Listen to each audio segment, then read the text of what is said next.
Conversion of a common fraction into decimal fraction. Working rule. To convert a common fraction into a decimal fraction, 1. We change the common fraction into an equivalent common fraction whose denominator is 10 or a multiple of 10. 2. Then we change it into a decimal fraction.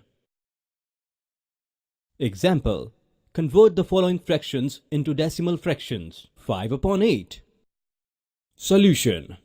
5 upon 8 is equal to 5 multiplied by 125 divided by 8 multiplied by 125, which is equal to 625 upon 1000, that is equal to 0.625.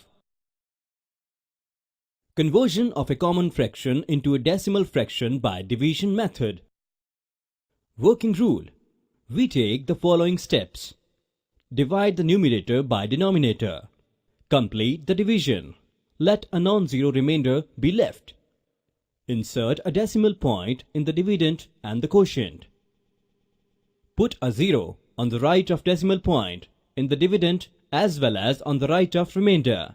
Divide again just as whole number. Repeat steps till the remainder is 0. Example. Convert 3 upon 8 into decimal fractions. Solution. 3 upon 8 is equal to 0.375.